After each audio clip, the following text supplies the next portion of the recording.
Live from the mist-enshrouded mountaintop fortress that is X and Y Communications headquarters, you're listening to the world-famous Mountaintop Podcast. And now, here's your host, Scot McKay. All right. Welcome again, gentlemen, to another episode of the world-famous Mountaintop Podcast. My name is Scot McKay, at Scot McKay on Twitter and Parler, Real Scot McKay on Instagram. You can find all of our YouTube videos by searching Scot McKay. The website address is mountaintoppodcast.com, and I do still invite all you guys who haven't gotten on board yet to visit the Facebook group at Mountaintop Summit and join the group of gentlemen who are getting better with women, becoming better men themselves, going on more adventures, and improving their careers. With me today is a new friend of mine, and we're going to cover a topic that angels themselves fear to tread on today. We're going to talk about how women love refined, evolved civility. My guest is Ed Wynn, and the title of his new book is We the People, Restoring Civility, Sanity, and Unifying Solutions to U.S. Politics. Ed, how's it going, man? It's going well. Thank you, Scott, for having me on the podcast today. Well, listen, as soon as your publicist contacted me and told me all about you and your new book, the first thing I thought is, well, you know what? I don't want to do a show on politics because, man, I don't know about you, but this election can't be over soon enough. I am so sick of talking about politics. But when I really dug in and figured out what the topic of this book really was about, I said, man, this cat is a perfect guest for this show because there's a lot of, in my opinion, really immature, ad hominem complaining and backbiting and partisan bickering going on nowadays that I just don't think is very manly or really shows a whole lot of character. You know what I mean? It's absolutely right, Scott. And I talk about in my book how the language that we use in these political debates is so often dehumanizing that it's just not appropriate and it doesn't make any of us better. It's like a bunch of children. I mean, listen, ad hominem, calling people names, is not only not a debate tactic. I mean, it's a logical fallacy, probably the king of them all. It's not even a take. It's not even an opinion. There's nothing logically thought out about typing "you're an idiot," Y-O-U-R probably, on Twitter and thinking you just won an argument. It's not even an argument. You know what I mean? No, it's not. I mean, the point of this is to have a discussion that results in any kind of meaningful path forward. You have to bring forward facts and you have to be willing to listen to the other side and start with a common goal that we all have. We may start with different positions initially, but if you start with a common goal, you're willing to listen, and the discussion is based on facts, that's how you get solutions, not name calling. I couldn't agree more, as long as you have a willing conversation partner on the other side.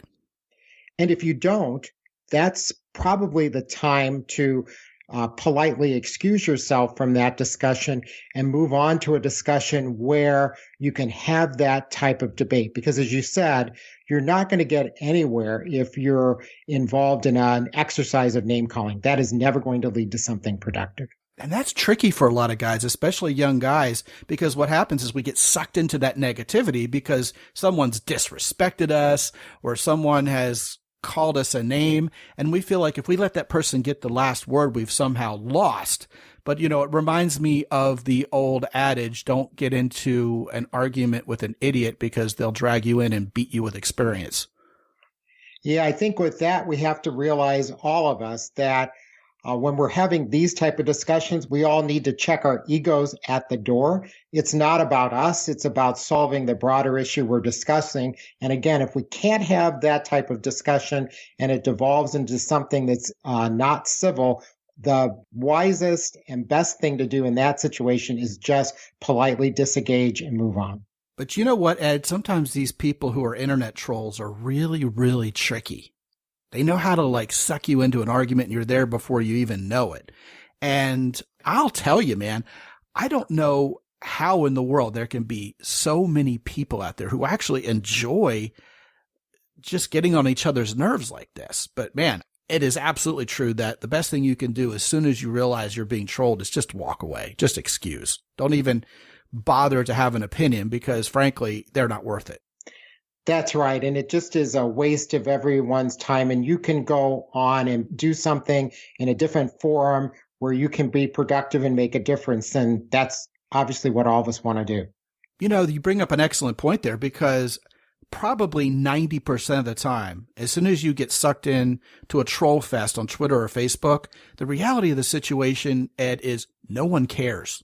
No one's even listening. And you feel like, oh man, I can't let this person disrespect me like that because the whole world will be laughing at me. The whole world didn't notice. You can freely walk away, and I promise whatever was said about you will disappear into the internets in the next 5 minutes. Otherwise, everybody on Earth by now would have been disrespected so many times it would just be a black hole where humanity once was. You know what I mean?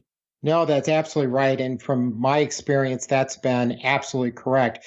It certainly may emotionally hurt for a minute when you get those unkind and uncivil comments back. But the best thing to do is not to dwell on it and to realize those are going to go away, and a very, very small segment of the population is ever going to see it, first of all. And the chance that they'll even remember it 3 days from now is remote. One of the mental tools I've been using lately, and I've indeed passed this on to guys I coach, is whenever you see someone who's acting unreasonable or acting hateful or blatantly trying to troll you through some kind of manipulative tactic, and they're just laying traps for you to fall into, what I've decided is when people are that immature and that hateful, they've lost the privilege of engaging in the adult conversation. I'm thinking of people who are narcissistic personality disorder, people who have alcoholic personalities and maybe have recently fallen off the wagon, and they're just out to hurt people. They're out to say something that's going to leave a mark, or they're out to manipulate others in a quest to get what they want, regardless of how it makes other people feel or how it affects their lives. Those people have all forfeited the right to be in the conversation. They're no longer one of the adults in the room. And I've noticed when you can excuse those conversations with that mindset, it really helps us slough off a lot of all those feelings of hurt and pain that allow us to get back into that self-absorption of saying, oh man, what if these people are right? What if I am a loser? I've just been insulted and it hurts so badly. It's really about them, not about you. And the sooner that we can figure that out, the sooner we can let it go, huh? I think that's exactly right. And one of the points of my book is that the U.S. political arena has been so dominated by the extremes on either end, and they seem to get so much of the bandwidth when the vast majority of us who have opinions in the middle and don't really care for that lack of civility and that extremism, we're drowned out, or we feel we're forced out of the debate because of the positions of the extremes. And the goal or the point of this book is, in fact, to say we have a voice. We need to use that voice to get real solutions that unify us, not divide us. Yeah, it seems like the angry trolls grab the mic because they love being angry and they love the attention and they have an axe to grind. And one of my favorite quotes of late that I've coined is, a grinding axe is inherently noisy. So when these people are angry, of course they're going to be rabble rousers. Meanwhile, everybody who's not so angry, everybody who has rational thought in terms of their political views, in terms of who they're going to vote for, or who, like you and I, Ed, are actually independent thinkers, we don't have an axe to grind. We have better things to do. We have a job to do. We have to wake up for work in the morning. You know what I mean? And those are the people I believe they're referring to when they call them the silent majority. What do you think? I think that that's right. I would probably use a slightly different term. I would call it the silenced majority. And that's because of the point I made just a second ago, which is I think the point of the extremes is to silence the moderates, the independents, the people who are not on the extremes from having their voices heard. So I would call it the silenced majority. I think that's a valid take. I mean, there's been that recent study that showed an extraordinarily high percentage of Americans in the land of the free and the home of the brave are not brave about their freedom of speech anymore. They're not willing to talk about their political views. They're not willing to talk about really any of their firmly held beliefs at all for fear of being canceled or fear of being shamed in some way, particularly on social media, right? I think that's right. And I think the cause of that is we've made these arguments personal. We've made them about the person making the position or taking the position, and we haven't focused it on the merits of the position. So anytime you make it personal, you make it emotional, you basically are in a situation where nothing can be accomplished. We have to take the personalities and the emotions out of these very important debates, focus on the facts, focus first on what's our common objective, and then have a discussion based on that common objective and on the facts that are there. Yeah, and that's so hard to do nowadays when all the angry people are trying to grab the mic, because it seems like in many cases, facts don't matter. The narrative is all that matters, and people will hang on to that narrative until it crashes and burns rather than admitting the possibility that it's wrong. It just seems like cognitive dissonance is rampant, and it doesn't really matter which extreme side you're on, does it? I think, unfortunately, that may be correct, but I think there's a way to change it. And the way to change it is to focus back on those facts and challenge others that state a position or state a so-called fact that they don't have support for, and challenge that and say, help me understand, what are the facts that you're using to form that opinion or position? Because often, as you'll see in the tweets especially, but also in other forms in which people advocate positions or put facts out there, they don't have that support. They don't provide the sites or the backup to that. And when they don't do that, it should make us all question whether or not there are real facts behind that position or opinion. Several months ago, Joe Biden said something that was widely made fun of. Repeated over and over in conservative media outlets. He said, we believe in truth over facts, and to so many people, that sounds like an oxymoron. And the more I thought about it, the more I started thinking to myself, Ed, I don't know if that was a gaffe, because there may be a difference between truth or facts. And before I hand it back to you, let me qualify what I just said. Seeing how stories are spun on the news and in social media, and by pundits, of course, it seems to me that a fact is like a factoid. It's something that is actually real. It's a tidbit. Whereas the truth is like the bigger picture, like what's really going on here. And whether Joe Biden is an expert on separating truth from facts or not, that's up to debate, of course. But like a great example is someone may take a certain factual element from, say, something that happened during these chaotic riots that are going on, and spin it to form a different quote unquote truth narrative than the other side may.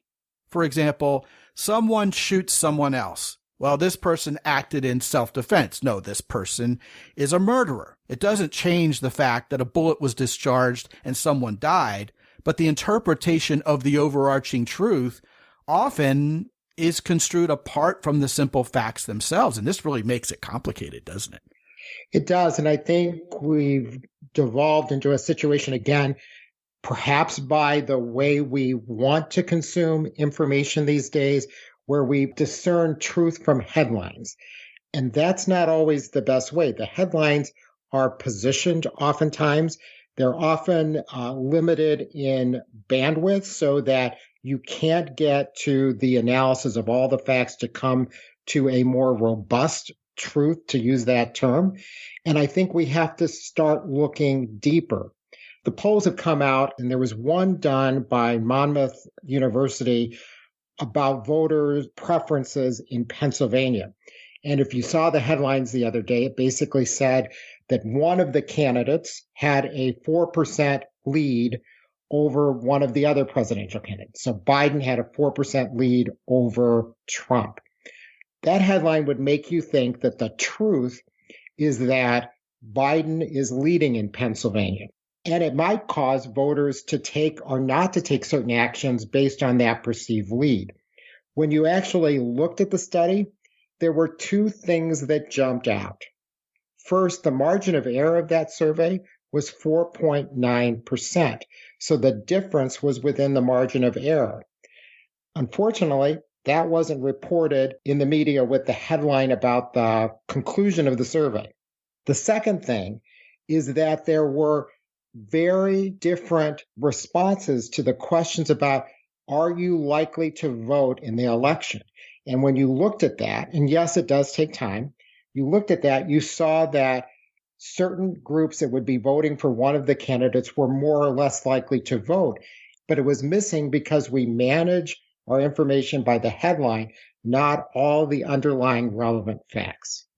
You know, as much as we talk about the danger of becoming a sheeple relative to being a man of character on this show, I do believe it has to be said that I believe, as I've said before, that we also are so inundated with headlines that it's hard to keep track of the truth because we just don't have time to dig into that many articles. And yet with broadband and the proliferation of media, you just can't shake a stick at it. Therefore, I believe these media outlets, regardless of whether it's Fox or CNN or whomever, realize that the headline is all most people really are going to read. And they could stack that headline with whatever bias they like, knowing that a certain cross-section of the population is going to process that as quote-unquote truth. I think that's exactly correct, Scott. And it's unfortunate. I mean, it's not the way it's always been. We used to have in this country, and we still do, and I'll talk about that in just a second, we did have news media who looked for the greater truth from all the relevant facts. And they did good analytical, investigative reporting. Unfortunately, the sites that do that, and I would say there's one that's actually pretty good at it, ProPublica, they do true investigative reporting. The problem is they're not a widely known media. And to get to the facts, you actually have to read more than a headline. You have to read 200 or 300 words. And the problem is I'm not sure all of us are willing to do that to get to the greater truth, but we need to be. It's part of our responsibility as citizens. Well, but I would argue there's just too much to cover. I mean, we have better things to do than read about politics all day long. But when you get on Twitter, you see what's trending and it's so-and-so said this and they're a jerk. And then you go dig into it and you realize, well, they didn't quite really say that, or they didn't quite really do that, or it was anonymous sources, or it was blatantly a hit piece. But by the time you're thinking to yourself, I better dig into this, you got 2 or 3 other headlines that are equally shocking that you got to go research. That's the problem, in my estimation, is it's just overwhelmed. And Scott, that's right. But I think the solution to that is this. Focus on those media sources that do get it right. The more that all of us go to those social media sources for our information and news, they make more money and their incentive becomes continue to do what they've done. And we need to change that paradigm. We don't need to give them our clicks or eyeballs. We need to look at what are the news sources that really are giving us the facts, all of the facts, presenting both sides and helping us get to that greater truth. For sure, there are fewer of those and they're harder to find, but there are a couple websites that help each of us find those by pointing out the bias in each of those sources. One that I rely on is a site called allsides.com that ranks all of these sources by their bias and gives you information so you can pick not the news that aligns best with your political viewpoint, but the news that is the most unbiased and really does that search for the deeper truths. I think we all do well to, if not try to find a somehow unbiased news source, to at least compare various news sources against each other. For example, you can read foxnews.com and cnn.com and hear 2 completely different stories. And indeed might even believe you're looking at 2 completely different worlds of news. And the first clue to me is which news stories are both of those outlets covering, and then you read both of them and compare notes, and then you hold the whole thing up to the light and go, okay, what's going on here? What I think is often at issue here is people who have a certain political bent or a certain social bent. Let's call it that even. I don't think it's just about politics, frankly, although everything seems to be about politics nowadays, right? I think people find several different outlets that they can resonate with and think they've gotten the holistic view, because after all, I went and looked at CNBC and The Atlantic and CNN and Politico, and, I got a bunch of different points of view. And meanwhile, someone on the right is going to Fox News and they're going to Breitbart and thinking they're getting a holistic view. And in reality, they're just getting a broader picture of one side of the story. But, when it comes back around to this idea of being a refined, evolved, civil man, I think that involves looking at everything and approaching everything, we're literally confronted with sober judgment. And I would argue that's one of the major reasons why younger women love older men, Ed, is because we've had time to mature, like fine wine. And we don't just jump on the next bandwagon. We don't flip out over the latest headline. We don't overreact and we don't underreact. And whenever I coach younger men on a more holistic scale, looking at the bigger picture here, what I really aim to help do often, Ed, is empower younger guys with what older men know and how older men act, because then they end up getting all the women their age. They know the secret to this stuff. And you know what? For all the people we see bickering and acting like third graders on social media, I still retain the faith, Ed, fighting the good fight here, that most of us are thinking clearly, that most people aren't just following a blind narrative like that, and that plenty of men and plenty of women are rational thinkers and they do think critically about all this stuff.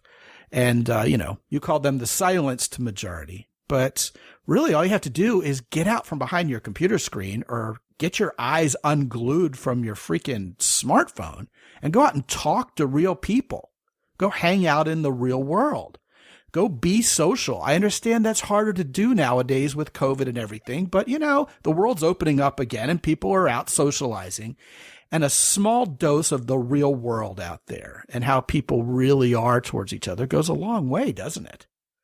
I think that's right. The more that we can be in a discussion and rather a one-sided argument over social media, I think that's always good, Scott. And I would say one other thing to your other point. I think education and experience is always invaluable. And one of the points in the book, in fact, it's the entire first section, is basically educating all of us, regardless of our age or background, about what we really need to know about our governments that we didn't learn in civics. The thesis of that is simply this. In most civics education in the United States, we teach facts and figures. We teach there are 535 members of Congress, 435 in the House and 100 in the Senate, but we don't get to so what? What does that mean? Why were there 2 senators per state? What does that mean in terms of things like the electoral vote? What is the significance of this? And we really need to get there. And the second thing we need to teach is how to have the civil discussions that we've been talking about before. Those 2 things are the key things we need to teach in civics, not the facts and figures. We can all look those up in our smartphone or on our computers. Getting to the other topics that we need to, basically the so what's, and also how do we have these civil discussions? That's what we really need to teach. Well, speaking of saying so what, which is something I've talked about on this show before at length, here's potentially a massive wrench to throw in the machine that is this conversation. Why is everything so political? Not everything is political, yet we're making everything political. And ultimately, in my own life, in the life of those I love, are politics really as mission critical as we're all making them out to be nowadays? I mean, what can of soup to buy is political nowadays? You can't watch a basketball game. You can't watch a comedy show. You can't go to the grocery store without it all turning political. And my question is, first of all, do politics matter to the point where it's all consuming? Or will this country really go on largely as it always has, regardless of which figurehead is sitting in the Oval Office? I think the answer to that is really simple. Politics shouldn't dominate our discussion, our lives, as much as they seem to have in the last 4, 8 years, whatever period you want to put on it, that we can obviously debate. The point is, government should basically operate without everything being made a political discussion. And so much of our conversations devolving to debating opposing points in these very uncivil ways. Government is supposed to work for us, we the people. And I think where we've gone wrong is we've let the extremes and in many cases the politicians make it all about them. It's not. It's about us. I mean, there are better things to do right now than talk about politics. There are all kinds of matters that are going on. And I think as men and as women, we do well to cover all of them. For example, how come race issues are political? I mean, is politics the secret to solving our race issues in this country? Is it really the secret to solving class issues in this country? And when you get right down to it, and here's the big whammy question, right? Is politics ever going to really unite this country? Can either political party, Republican or Democrat, really be the ones who unite us? I would argue it's not going to be politics that unite us at all. Hell, the new Bill and Ted movie is uniting us more than any of these politicians are. That's probably and sadly true. Here's my thought on it, Scott. It's simply this. Politics and government can't really solve any of these significant issues on their own. And in fact, do we want the politicians to solve these issues for us? At best, I think they can do two things. One, do less dividing of us politically and more encouraging unifying solutions. And secondly, they can facilitate discussions among all of us to help get to the answers. I mean, if we think about race relations in our country and racism in our country, we need to explore what is our goal. Our goal is, and it's in our Constitution, equality, all those different things. So we can get facts without the emotional, without the political charge of what is the state in our country. And then from those facts, discuss how we can then propose a range of solutions and have a discussion of those without going to our political corners. That's how we get a solution to these very significant issues. And if I could make one last point, is we almost always get in trouble when we do either or solutions. So one of the things I'm personally frustrated by is that it either has to be to fund the police, or we have to ignore that there's racism in our country, in the police, and every other place. That's not the choice. And we shouldn't make either or choices. We should make and choices. How can we reform our police to make them better and more effective for all of us? Defunding them isn't going to solve the issue, and neither is flying Confederate flags. It's not going to solve anything. It's only going to make us all more divided. Yeah, those are definitely false choices almost all around. And as Scott Adams recently opined, and I agree with him 100%, people tend to overreact in the short term and underreact in the long term. For example, a policeman does something very, very bad, and that shines the light on several other policemen who do similarly bad things. Granted. So what are we going to do? Abolish all police. I mean, that's an overreaction. Now, after this all blows over, people may not do anything to reform any police department ever, and the shenanigans may increase. And that would be underreacting in the long term.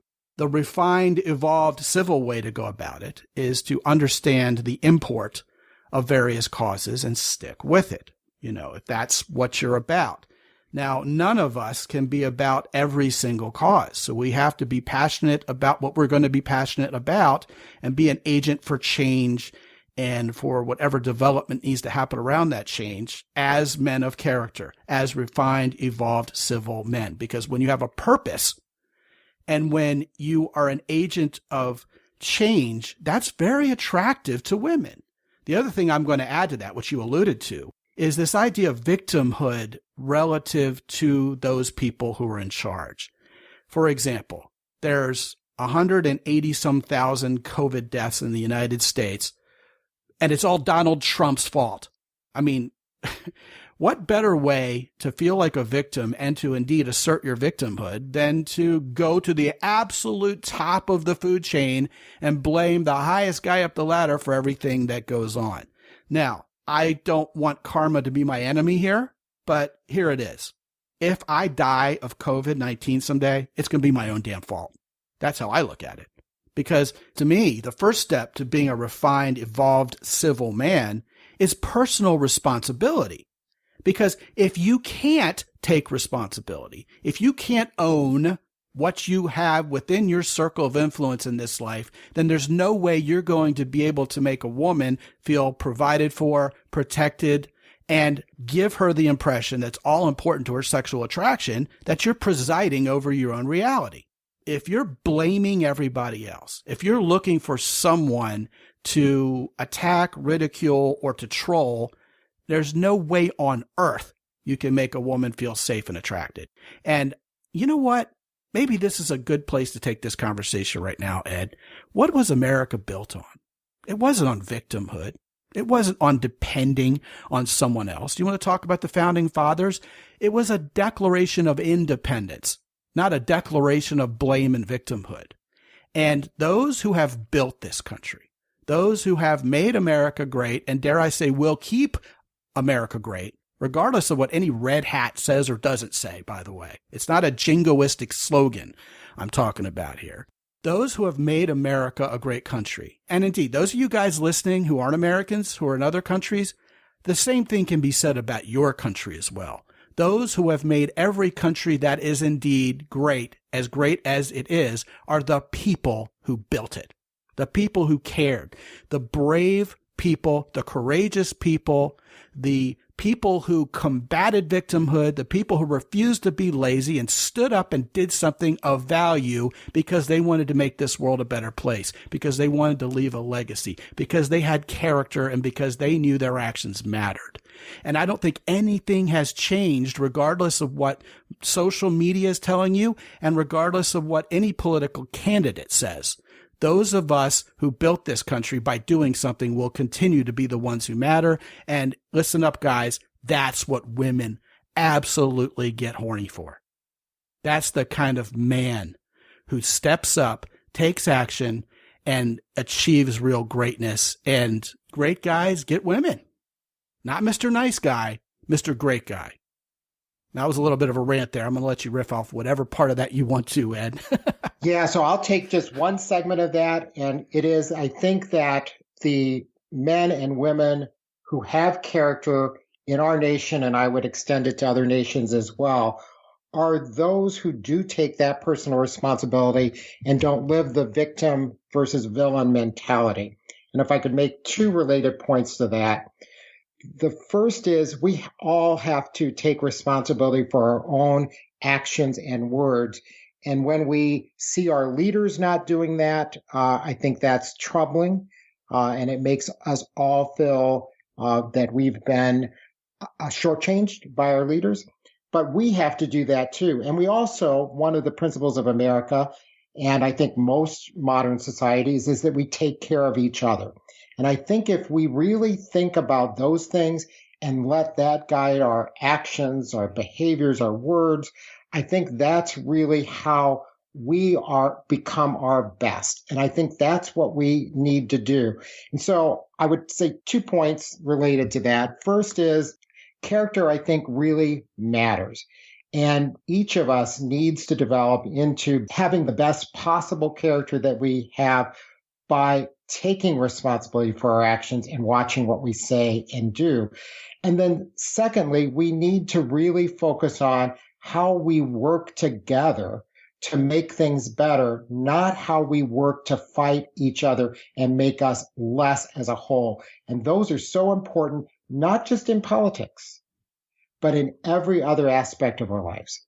Well, I'll tell you what, if you are going to take this personal responsibility, this idea of being refined, evolved, and civil, and transcend politics with it, the first step is to stop paying any attention to who's blaming someone else for what.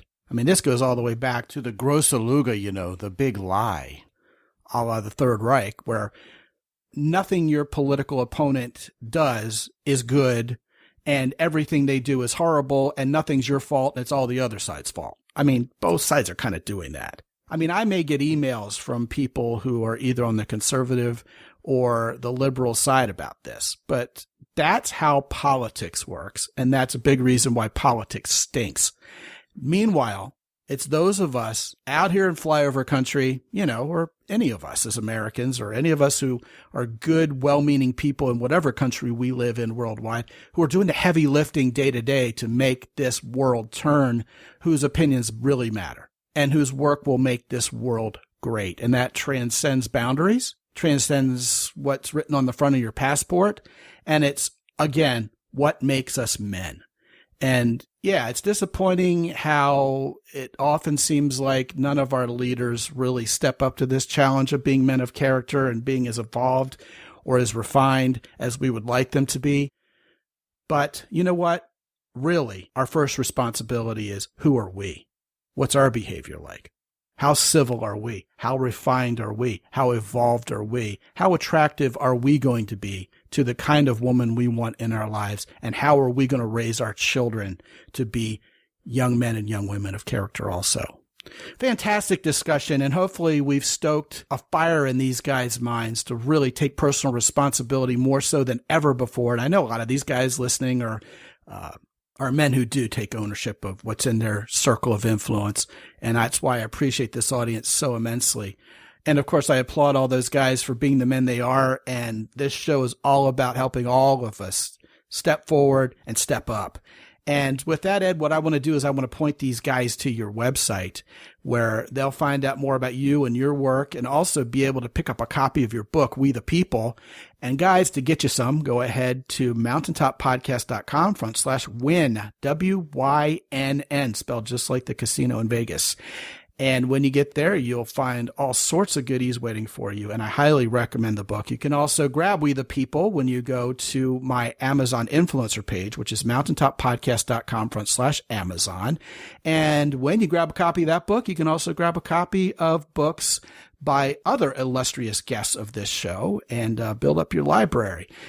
Ed Wynn, thank you so much for joining us today. This has obviously been a very different conversation than we usually have and a very productive one. I really admire your work. Thank you for joining us. I love people who are independent thinkers.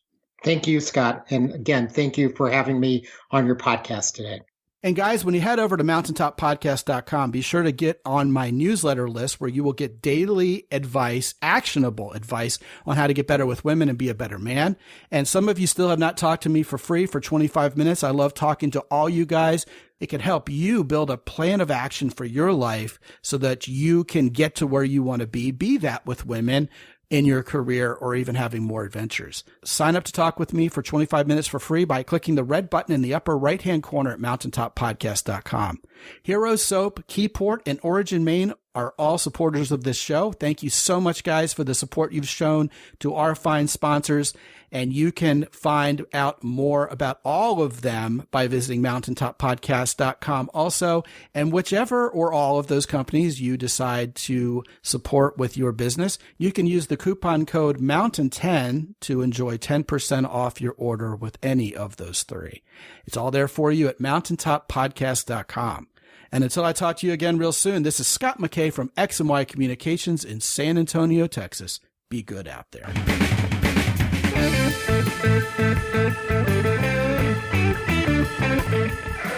The Mountaintop Podcast is produced by X&Y Communications. All rights reserved worldwide. Be sure to visit www.mountaintoppodcast.com for show notes. And while you're there, sign up for the free X&Y Communications newsletter for men. This is Ed Roy Odom speaking for the Mountaintop Podcast.